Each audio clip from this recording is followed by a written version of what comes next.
For over 2 decades, Paddlefest has become a beloved St. Andrews, New Brunswick event, drawing headliners as big as Joel Plaskett and the Bar Brothers, and this year the Sadies and Land of Talk.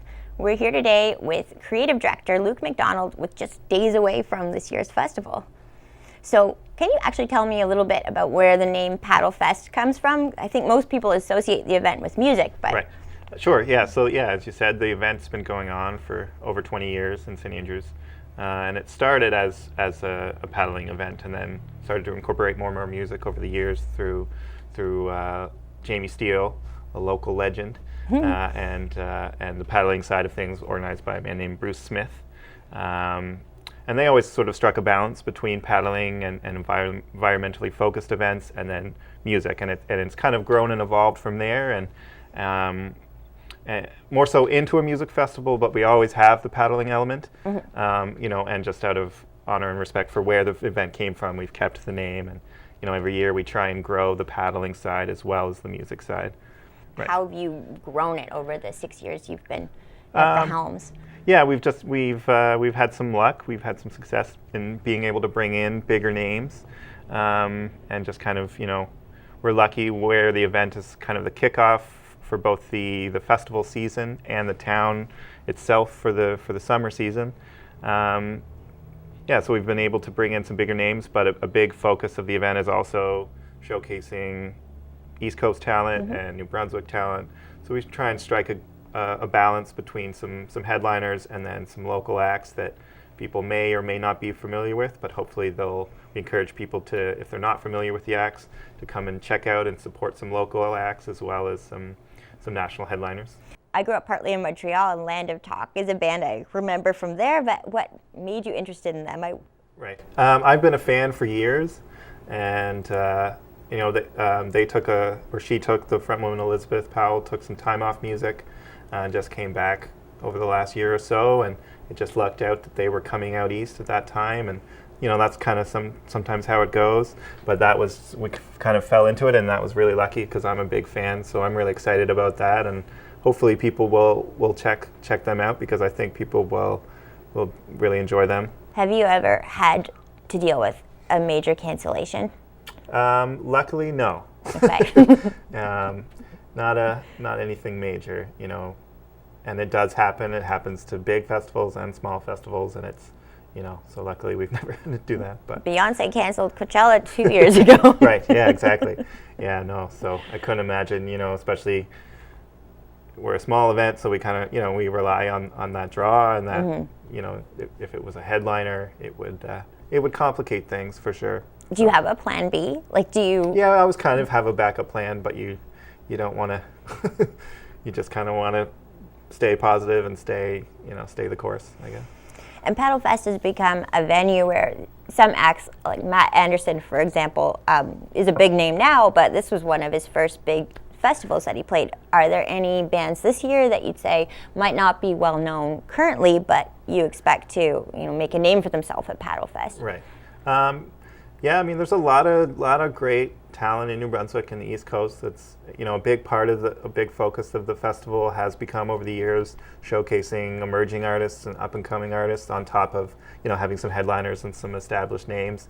It's a big part. So there's bands like the Hypochondriacs based out of Fredericton, who we've had the last couple of years, and they're playing again this year, and they're a great example of a New Brunswick band that's really doing really interesting things and really kind of gaining some traction because of it.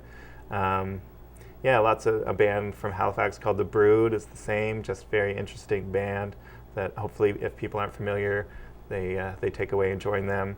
Earl and Coffin, who are a blues duo from Newfoundland, are coming in, and they're 18, 19 years old kids, just a duo, and they've kind of they've got some buzz about them.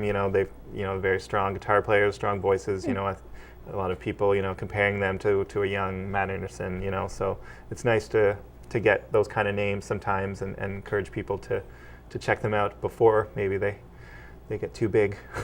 Do you have any theories on why the East Coast and New Brunswick in particular is such a creative hub for music?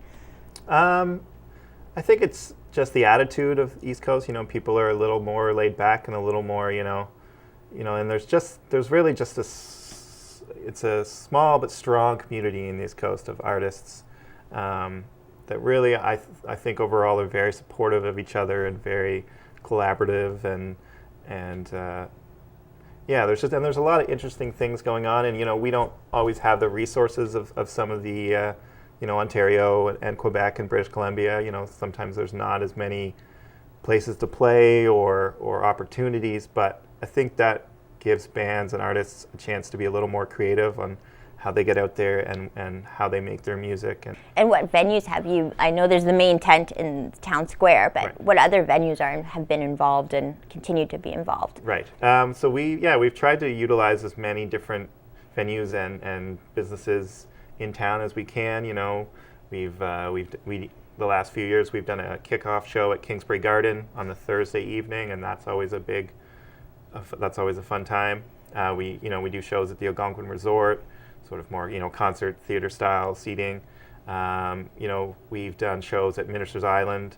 This year, unfortunately, the tides didn't quite work in our favor, so we weren't able to do a show there, but hopefully be back there in the future. And trying to utilize, and then we do shows at the coffee shop and the restaurants and the bars, and trying to utilize as many local businesses into the event as possible.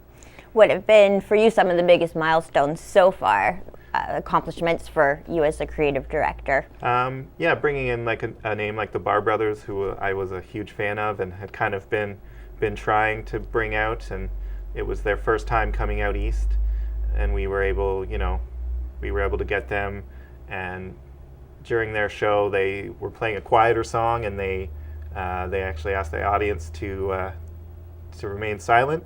So an entire festival audience in New Brunswick it's not an easy feat to get an entire audience to stay quiet and listen, in a festival setting. But they were able to quiet the crowd, and everybody was just in awe of their performance. So that was a highlight, and just bringing some acts like Joel Plaskett and Bar Brothers and Land of Talk and the Sadies, is pretty great. Can you tell us then about this year's lineup, talking about the Sadies and Land of Talk? And right. This year, we have those two, and we also have a performance by Jen Grant, who's an ECMA and Juno-nominated artist from PEI, now based in Nova Scotia, and then we have a performance from a band from Vancouver that I'm a big fan of called Brastronaut, who I think will be a lot of fun, and a lot of East Coast artists playing throughout the weekend in the tent and in the bars and Algonquin and Kingsbury. So it's a very diverse lineup, and that's a big focus. We try and have something for everyone, and try and have a number of different genres, for different crowds, and try and strike a balance between something for everyone. Yeah. How many bands in total are coming? Just over 40 acts altogether between bands and solo artists. And what's the process like for you in booking them? Is it a lot of you reaching out to bands that you find really talented? And Yeah. I mean, curating a festival is a lot of fun in that sense, where you can kind of, maybe at the start of the year you have your wish list, and sometimes it's a little out of reach, especially as we're a very small grassroots festival. So again, we can't always get the names that maybe we want to, but that's okay, because that means we have to be a little more creative and a little more, diverse in what we're looking for. So, but it's fun. It's challenging, but it's fun to be able to bring in some acts that you love, and also, support some local acts that you think are exciting and doing really interesting things, and kind of showcasing them maybe to some bigger crowds is just as rewarding as bringing in a bigger name. Are you finding as the festival grows and gets more recognition that it's easier to book, or that there are bands that even reach out to you to ask to be a part of it? Yeah, absolutely. I mean, we try and, when it comes to maybe the headlining acts or bigger acts, St. Andrews is such a special place, and it's been such a special place for creatives over the years, artists and musicians, and and I think it's got that reputation. So in that way, we can kind of, encourage the artists, come to St. Andrews and you'll enjoy, you know, a laid-back kind of atmosphere, laid-back festival. It's not huge crowds. It's not overwhelming. You know, it's just a very small, intimate festival on the ocean. So it's an easy sell in some ways. So you must have a lot of bands that would want to be returning bands too. Yeah, we've been lucky. You know, a lot of our headliners have enjoyed themselves for that aspect. Just, you know, it's not too big, and it's, you know, small, and, you know, you can really feel the engagement with the audience, and you know, a lot of the bands will just kind of hang out in the tent, you know, while other bands are performing, and, you know, they're staying in town and eating at the restaurants. So it's Are you finding that with the crowds too? Are they coming from? Have you noticed maybe more people booking from further away, from different provinces? It definitely seems like we do a little research every year as to who's coming, and we've been lucky to grow. You know, we have a good audience base in New Brunswick, but I think it's growing outward from there into, you know, the other Maritime provinces and Quebec, and I think even Maine a little bit. And so, yeah, that's exciting to just, you know, to bring people to town is obviously what we want on top of everything else, is to support the community.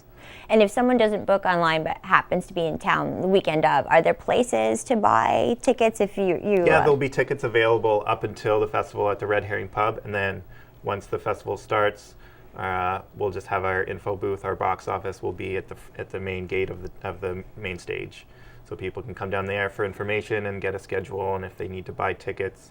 And I would say there definitely will be some tickets available for some of the bigger shows.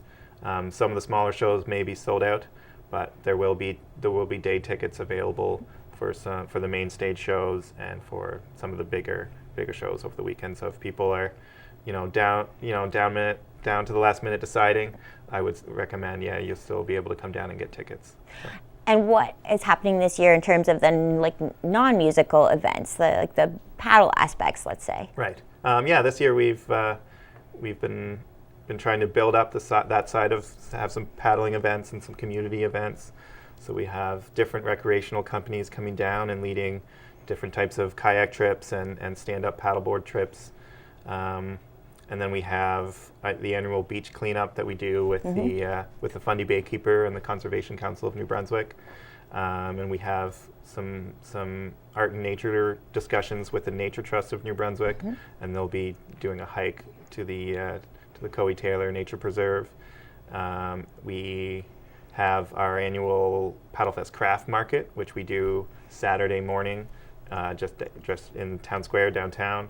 We have, you know, local crafters and artists and vendors selling their work, and just so lots going on outside of the music. And we always try and create a balance. We also have a kids show going on Saturday afternoon. We have a kids band called Scotty and the Stars will be performing just on the courtyard of the St. Andrews Courthouse and Archives.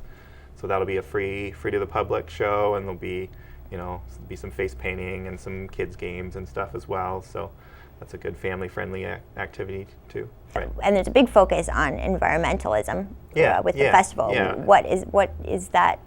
What was the inspiration behind that for you? Well, that's just always been an aspect of the event, and this year we really wanted to try and build it up as much as we could. So we have a few presentations, discussions on conservation for the Bay of Fundy and for the area, and as I said, the beach cleanup, and it's always been a part of the focus. And I think going forward in today's day and age, it's something that really needs to be addressed and discussed in public forums. So, you know, hopefully we can help on that end. Now, when you're at this stage in your year, when do you start planning Paddlefest? Like, when will you start 2019? In some ways, the day after this year's event. I mean, it's nice, you know, in our committee, we have a great committee that, you know, we try and get together right after it while things are fresh in our head of what we can improve on, what we can build on, what needs to be changed, or so, you know, and then you work a little bit throughout the year, and then I would say 6 to 8 months out is when you really start maybe putting in offers for artists and just kind of working out your schedule and what you want to. So, but it's a year-round process, absolutely. And at this stage in the game, when you've got just really days until the festival, what are your stresses? What are you stressed about right now? No, just, you know, it's the little details of events that make or break it. You know, there's just so many puzzle pieces to put together for an event of any size. And ours, there's a lot of different moving parts with the music and the paddling and the community activities and the, so there's a lot of things that just small details that you gotta kind of fine tune as you get close. And how has the town been involved in the process of just making this a successful festival? Yeah, we get great support from the town.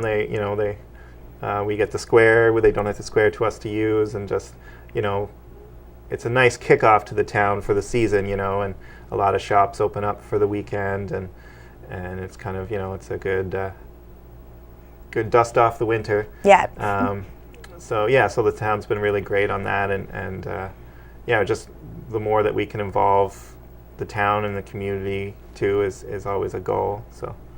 And how are you involved in bringing music to the town outside of Paddlefest, like through the rest of the year, let's say? Right. I program the music for the Red Herring Pub, so the entertainment there, and then we try and do a few Paddlefest concerts throughout the year. Last year we did a show in Centennial Park the day after Canada Day, and that was through the town and through Paddlefest partnering together. And I was just trying to bring more music to the town where we can. We're a small town, but for a small town, I think we try and bring in a good wide range of music for lots of different tastes and demographics, and that's something that I certainly hope continues. What do you hope the impact of the festival is on, the music scene and, as St. Andrews as a tourist destination as well? What do you hope it brings in future years? I just hope, I hope we can continue to stay successful and be I think we try and bring in, something maybe a little different sometimes, and try and support also local artists. So we're trying to find that balance between, bringing in something familiar and bringing in something new. And I think that's sometimes you got to bring in something new. Change is good, and I just want to continue to do that. Great. Well, thank you so much, Luke. I'm super excited for this year. And luckily last year I got to interview Joel Plaskett while he was here too, so we're going to take a look at that interview right now. What made you want to come to St. Andrews for this music festival? Well, knowing that it's a beautiful part of the world. I was here years ago. I think I might have played in town. It's a long time ago. It might have been an acoustic show. Jamie Steele was booking a place, I think, for a while, and it might have been there. I don't know.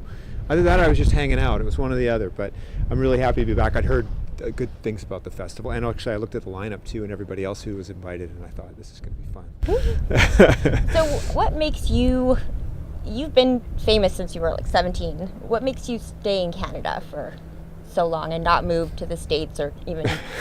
Well, if I'm famous, I'm only famous in Canada, and mostly in the Maritimes, and even then I don't really think of myself as famous, but I've been busy for a long time playing and making a career of it, and it's nice that people keep coming and more people keep coming to the shows, and I'm really attached to my hometown, to Halifax, Dartmouth, where I live now, and I grew up in Lunenburg, small town, an hour outside of Halifax, and that I'm not really a big city guy, so I don't have a big desire to live in. I visit Toronto all the time, and I've spent a lot of time in the States in the 1990s with my previous band Thrush Hermit. We would tour there a lot, and but I don't have a real desire. I don't feel like hanging my hat there. So yeah, no, I'm really attached to this part of the world, and it's nice that I'm finding, like in the Maritimes, there's just more and more shows and festivals like this that allow me to be close to home and feel rooted. And I still travel pretty significant distances to play and make music and make a living, but the closer the gigs are to the back door these days, the happier I am. I have a 9-year-old son too, so I'm really trying to be a present parent, despite the fact that my livelihood is on the road. How does the East Coast inspire your music and how you approach songwriting? It's sort of, when I'm traveling, I often write about where I'm from. I think about, back home and my friends and my family. And then when I'm home, I think about where I've been, and I write about other places.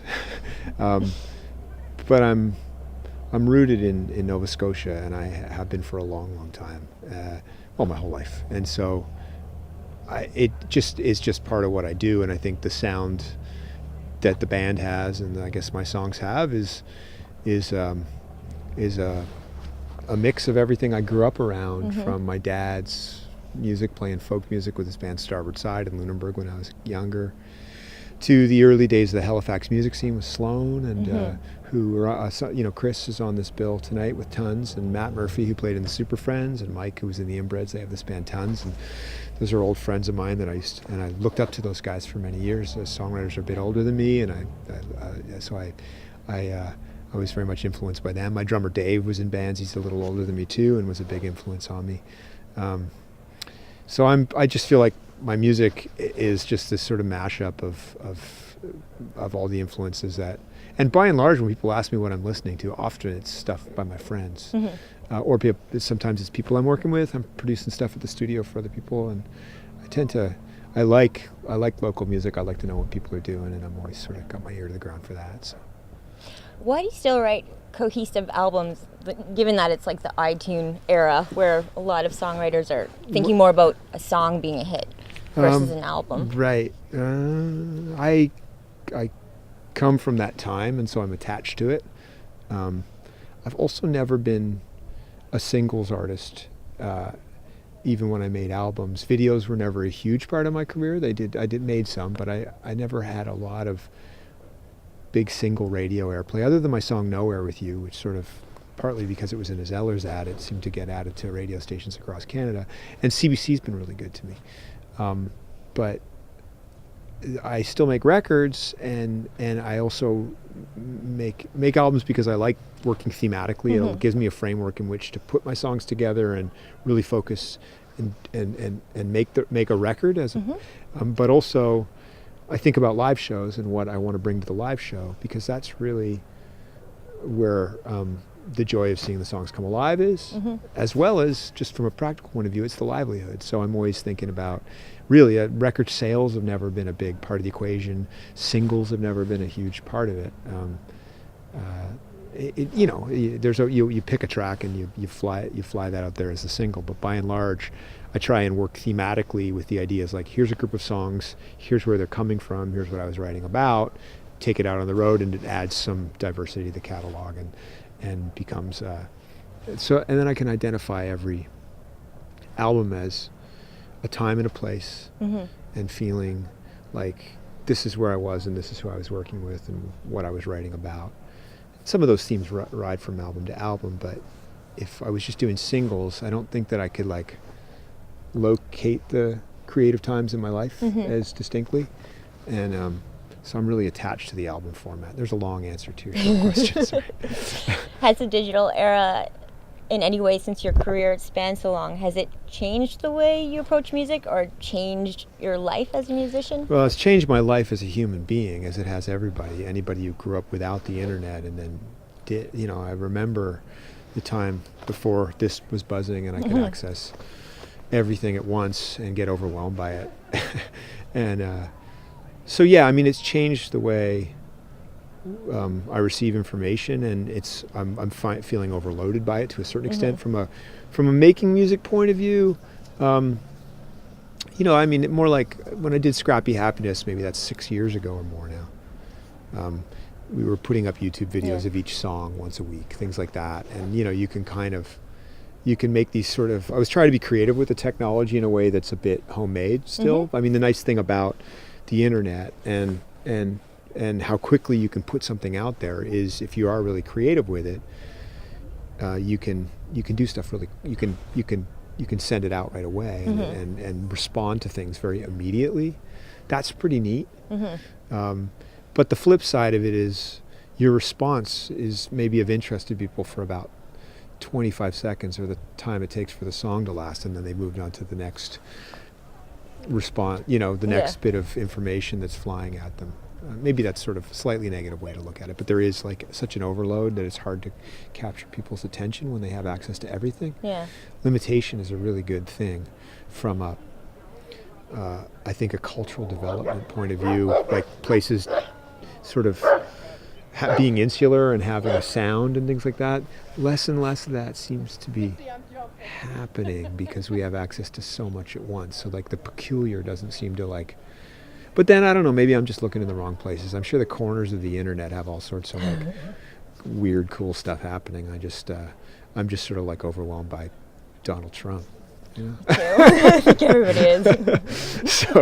So you know, I mean, yeah, I mean, I'm still like, I still print my records on vinyl and listen to most music on vinyl. You know, I'll bring up music to listen to on YouTube on my phone or something, but I get tired of the experience. Yeah. I get tired of the visual too. Mm-hmm. Maybe there was a time when I was more into music videos, but more and more now I really just want to like listen to what people have to say, and if it's about music, I don't want it to be informed by a visual. Mm-hmm. Every once in a while, I mean, there's some great videos being made and people are really creative with it, but it's of less interest to me, right now at least. When you bring up someone like Donald Trump, how does a cultural, dare I say, phenomenon like that, does that affect you as a musician and what you're thinking about when you're making songs? Well, I made a record with my dad recently that I was touring. The show at the Emergency tonight, you know, we're not going to do so much from that because that's sort of a record I made with him, and there's some politics on that record that were under the influence of the ramp up for the American election, or just social commentary and a bit of like political, you know, reflection or something. But yeah, it affects you as a person, and for me, it's affected my music to a certain extent recently because it's just there's like everyone's under a lot of pressure. I think mentally, just trying to kind of like figure out how to make the world a better place for everybody, not just certain people. How you do that, I don't know, and everyone has a very differing opinion. You want people to get along.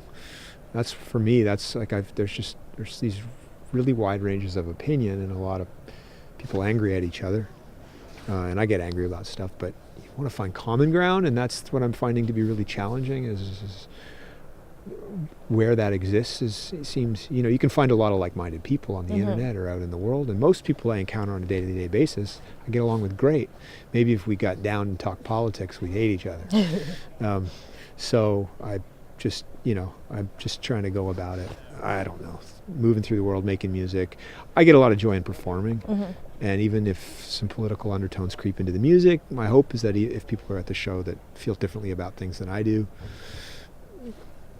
so it goes. You know, I hear stuff I don't agree with all the time. If it's really offensive, then I say something. If it's just different strokes for different folks, you know, then often you just let it go and you move through the world. You know, and when we're playing small communities, though, like we are here, you never know who's going to show up, and it's often kind of I love playing small towns because you feel like it's what's going on in town that night. It's not like Toronto where there's like, oh, who are you going to go see tonight? You know, Rufus Wainwright, Joel Plaskett, you know, Led Zeppelin reunion, whatever, you know.